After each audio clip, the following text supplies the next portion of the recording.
よろしければじゃない、よろしければじゃないですよ。マサチャンネルを助けると思ってチャンネル登録をふっと置いたところにふっと置く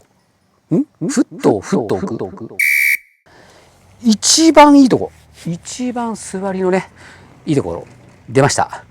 ケツの座りの悪いと書いて迷わずかかといくね、出ました。もう迷う中じゃないはずさ、何の怖さもありゃしない全部。さあ非力な小さいおじさんがどこまで倒せるか。シュイン、あやっ、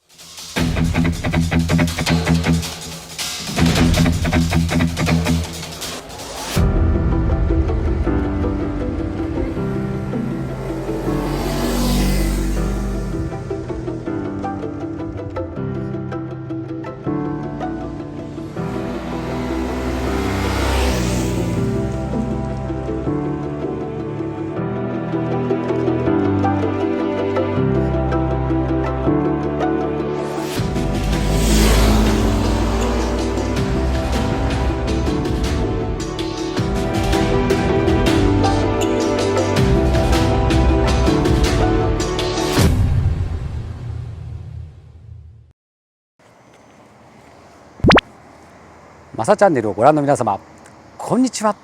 マサチャンネルのマサです。さあやってまいりました、レンタルバイク出たもの勝負の時間です。いやー、やっと乗れましたよ。マサチャンネルが今一番乗りたいバイク、スズキ V ストローム250です。いやー、これはね、実は前から乗ってほしいと、マサチャンネルにレビューしてほしいというですね依頼をたくさん受けていたんですけれども、もうこんだけ人気車種じゃないですか。だから僕がわざわざレビューをすることもないのかなと思ってちょっと避けてた部分もあるんですが、先週ですね V ストローム 250SX、 これちょっとね名前長いんで SX と V ストロームにしますね。 SX をですね乗りました。素晴らしかったです。でその様子は全部概要欄にあります。そしてね SX と V ストロームどっちがいいかっていう、どっちをどういう用途で乗ったらいいかっていうのをですね別動画で上げてます。それもですねリンクできればリンクしておきます。まだちょっと編集が先になるかもしれないんですけどね。でね SX 乗ったらこれ乗んなきゃでしょっていうことでね、やっぱり乗ろうかっていうことで乗りました。ちょっと興味ももちろんあったんですよ。でね普通の人と逆バージョンです。逆バージョンっていうのはみんな V スト250 V スト乗ってからですね SX 出たよ、よし SX も乗ろうみたいな感じになると思うんですけど、僕逆です。最初に SX 乗ってるんで。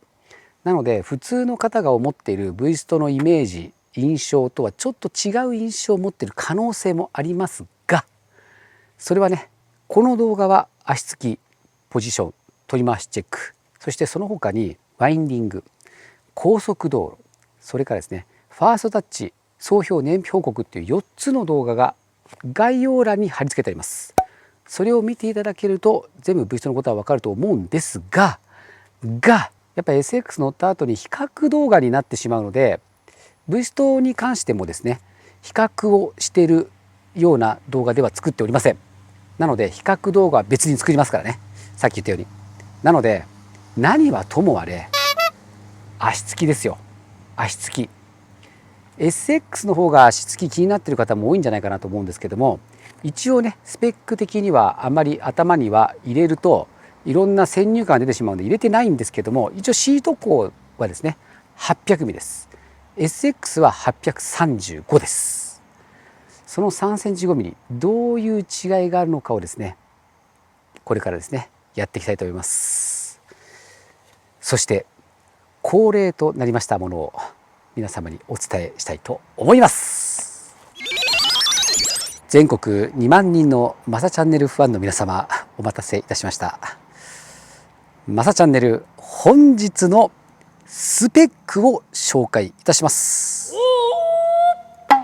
身長164センチ、体重58キロ。ありがとうございます。ベスト体重で生きております。ありがとうございます。そしてですね、足つきに大きく影響すると言われてますこちら、ちょいーん、股下ですが少し長めの 76.5 センチとなっております。ショート動画でね、マサチャンネルの股下 76.5 センチは本当かっていうのをね上げてます。でそこにね変なコメント入ったんですよ。すげえたまたま上げてるじゃねえかみたいな速攻削除してやりましたではですね、もう時間もないんで早速ですねまたがってみたいと思います。ちょっと角度変えましょう。それではですね、分かりやすい角度に持ってきました。まずはこのシート形状とかの所見なんですけど、僕ね SX を先に乗ってるっていうのもあるんですけど、もう少し V スト25って幅広なのかなと思ったんですけどね、意外とねスリムなんですよ。でタンクももう少しこうボーンとねボリューミーかなと思ったんですけど、意外とスリムです、思ったよりね。でこれね上から見るとそこそこ広い感じはします。ただ実際の座面っていうとシートがこうなってる、ここなんですよ。この角の部分の内側なんですね。なので非常にですね、足つきを考慮しているからかわからないんですけども、非常にこう丸いシートです。こうじゃないですね、もうこういう感じです。このシートってね割とね、僕の感覚としては座面がそんな広くないくて痛くなりやすそうなイメージなんですけど、非常にクッションが効いてます。柔らかいです。これね本当痛くなったかどうかっていうのは動画の中のファーストタッチ総評燃費報告のところでですね、今日ね300キロ近く走るんで報告します。なんかちょっと思ったより細い、かなり削れてる。ただ後ろに行くと非常に広い座面が待ってますので、ちょっとね高速巡航時とか後ろに座ってもらったりとかするといいのかもしれないですね。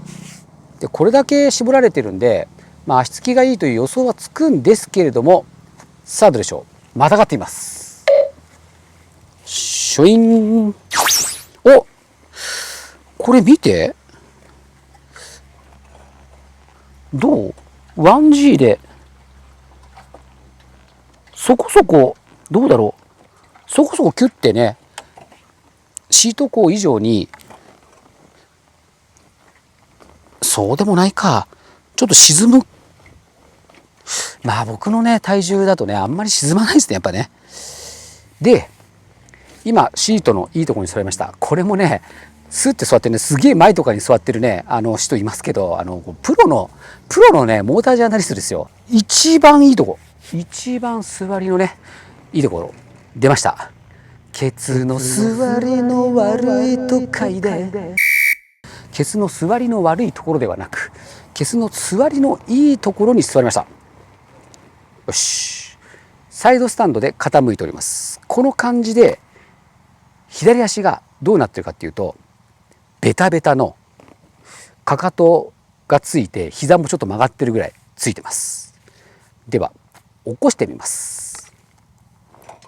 ショイン、ハンドルまっすぐ。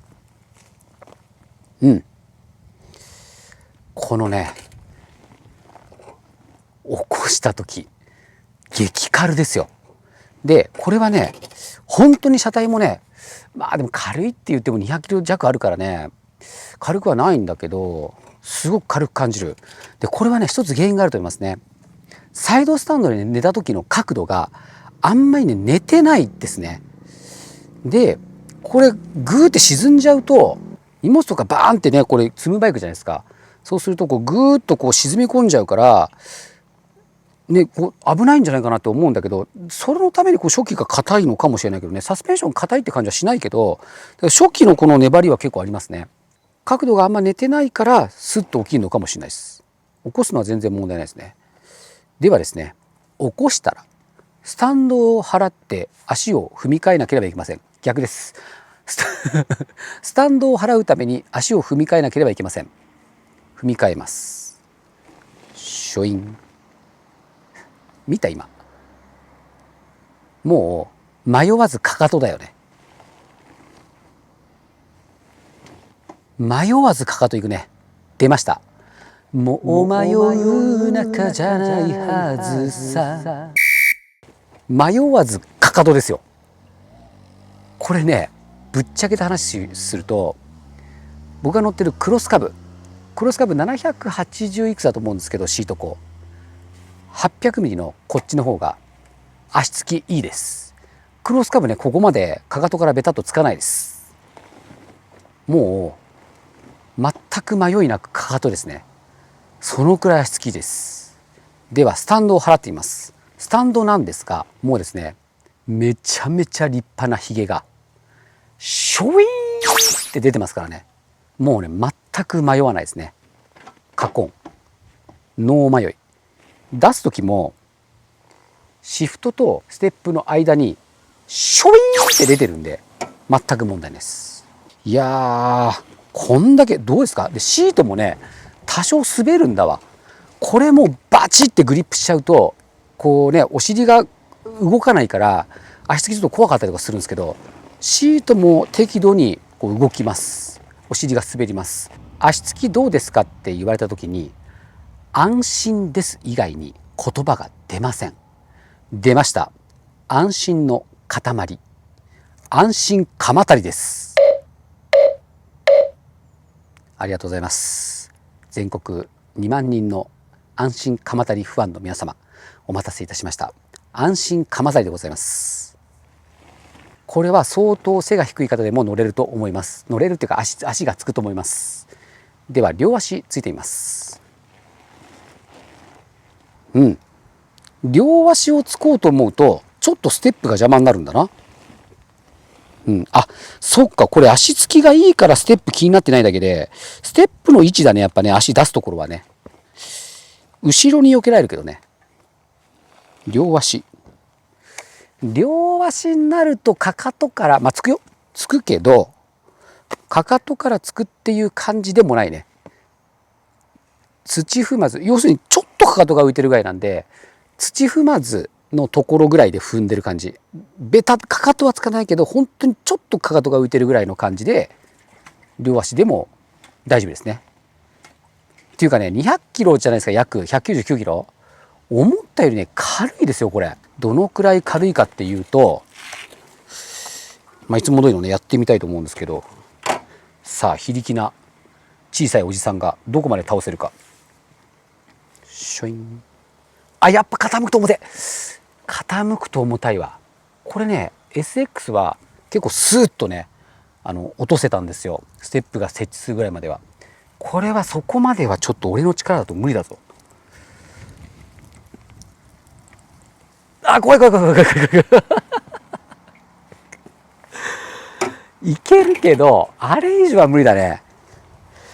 やっぱ重量なりなんだね。SX はね、ここまでいけたけど、ステップ設置するまでいけたけど、いけないってことはやっぱり重量はちゃんとあるんですよね。だ本当にこう低重心で、この辺の重量がすごく重量バランスがいいんだと思いますよね。ではね、ポジションどういう感じか見てみたいと思いますね。はい、というわけでまたがりました。で、長渕の歌とは違ってケツの座りのいいところですね。ここに座っております。こんな前じゃないですよ。こんな後ろじゃないですよ。ちょうどいいところですね。僕のですね、小さなお尻を受け止めてくれるいいところに座っております。この状態で背筋は地面と垂直、腕を伸ばします。下ろします。この時にグリップと手の設置する場所はここ。よくこう豆ができるところとこの親指の膨らみのちょうど中間、そのままポンと置いてふって握ったらそこって感じ。まさしくド直立でございます。だから僕の身長でも少し後ろ座れば前傾に軽くなるし、もっと前そばればちょっとこうそっくり返るようなスタイルもできるんですけど、ケツの座りのいいところに座ってちょうどド直立です。ただ結構賛否があるこのハンドル形状ですね。非常に絞れてます。今トレンド的には割とこうまっすぐなバーがトレンドなんで、それにしてみたらすっごい昔っぽいハンドルがついてると思います。こういう絞れたハンドルなんですけども、絞れてるってことはこう握れないですよ。こうなるんですね。そうすると分かりますよ、これ肘がインに入ってくるじゃないですか。この状態で肘がインに入ってくるってことは、ちょっとこう前傾というか前に傾くことを要求されるんですよ。それでも本当にド直立かな。こう腕伸ばしたら少しねそっくり返るから、本当にこう自然にふっと触った時に本当にド直立。ただね、このハンドル形状に関しては乗ってすぐは別に平気だと思うんですけど、長い距離、今日俺6時間で300キロぐらい走るから、その時にどういうふうに僕の体にダメージを与えるのか、もしくは楽なのかっていうのをですね、ファーストタッチ総評燃費報告でお伝えしています。なのでそこを見てください。ポジションとしては超ナチュラルで、ステップの位置、さっき言ったようにこう足をついた時にちょうどこう出てくるところではあるんで、ぶつかるところではあるんですけども、非常にふっとこうふっと置いたところにふっと置く。これ以上後ろだとなかなか膝も曲がるし、これ以上前だとすごい前だなっていう感じがするんですね。なので本当にナチュラルな部分、お尻からスーッと足を落としたところにあるなっていう、もう超ナチュラルなねポジションにあると思うんで、これもね絶妙なところにありますね。で膝の角度もまあ僕的にはそんなには苦しくない、曲がってないかなとは思いますね。ここ来ちゃうと結構、この辺まで来ちゃうと結構曲がってるなって感じがするけど、こんだけ余裕がありますからね。ね、非常に楽なポジションかなと思いますね。そしてポジションがきついというところはですね、一切ないと思います。安心ですね。出ました。安心の塊。安心カマタリです。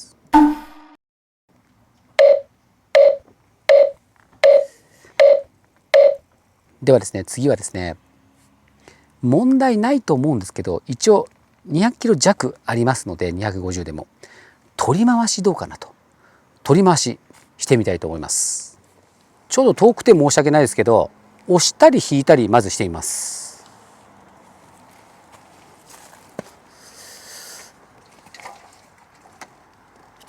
まあ重いって感じはしないけどな。一応ね、こういうのに重要なのっていうのは、ここのシートにね、このお尻シェイクヒップをですね、しっかりこうくっつけておく。これが安心だと思いますね。で、そこね、ちょっとこうぴったりいいとこにつきますね。これね、レベルとか意外と低いバイクはね、これやりづらいんだわ。ブイストはちょうどいいね。うん。何の怖さもありゃしない。全部。では、このくっつけたままで、右にハンドルを切って、いや、よく、すげえ切れるよ、ハンドル切れ角。これでぐるっと回ってみましょうか。うわ、すげえ小回り引くよ、これ。これね、正面になったら分かっておりますけど、しっかり、ここね、くっつけてますね。これの方が安心です。そうです。安心の塊。安心カマタリです。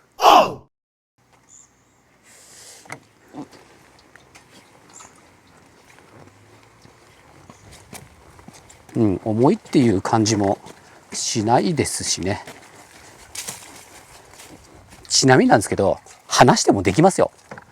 離してもできます。離した方が窮屈じゃなくていいっていう方もね、もちろんいらっしゃるとは思います。うん、何の問題もないですね。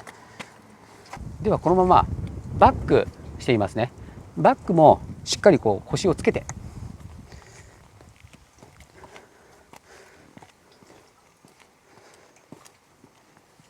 軽いよな。これ本当に200キロ弱あんのかな。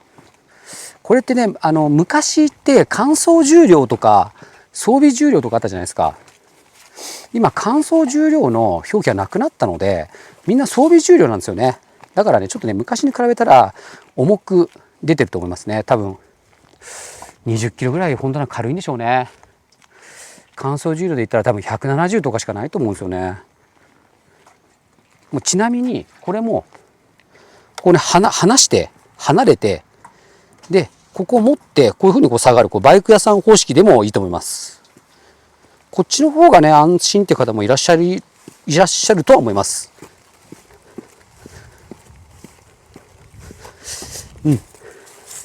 何の問題もございません。遠いんですけど安心の塊です。出ました。安心かまたり。はい、というわけで V ストローム250足つき取り回しポジションチェックでございました。身長164センチということで、女性の方でもね非常に参考になる足つきになるんではないかなと思うんですね。でこれだけ足つきがいいバイクです。僕よりこれね最初にお伝えしておくんですけど、男性が「いや乗れる乗れるよ」とか言うじゃないですか。でね175ぐらいある人が「いやマサチャンネルさん乗れるでしょ」とか言うんですよ。けどね10センチどころか5センチ身長が違ったら別物です。僕はすごく思います。これをだから女性の方に対して軽いぐらい大丈夫だよとかね簡単に言うね野郎がいるんですよ。よくない。5センチ違ったら全く別のバイクです。なので160センチの方160センチの方はベタとはつかないですよ。母子球ぐらいかな、片足でと思いますね。で155ぐらいの人だとつま先のちょうどどうでしょうね、親指がしっかりつく母子球はつかないと思うんだよね155になると。ただ親指の一番力の入るところで粘れると思うんで乗れると思います。全然問題なく。150センチぐらいの人になるとやっぱり押しずらして足つかないとねいけなくなるかなという感じはするんですけど、総じて軽いのでなんとかなるんじゃないかなと思いますけどね、低身長の方でもね。それでですね再三再四申し上げておりますけども V ストローム250に関しての動画はですね、この足つき取り回しポジションチェック、それから高速道路ワインディング道路、それからファーストタッチ総評燃費報告という4つの動画に分かれております。概要欄からご覧になっていただけると V ストローム250に関しては全て分かるんではないかなと思います。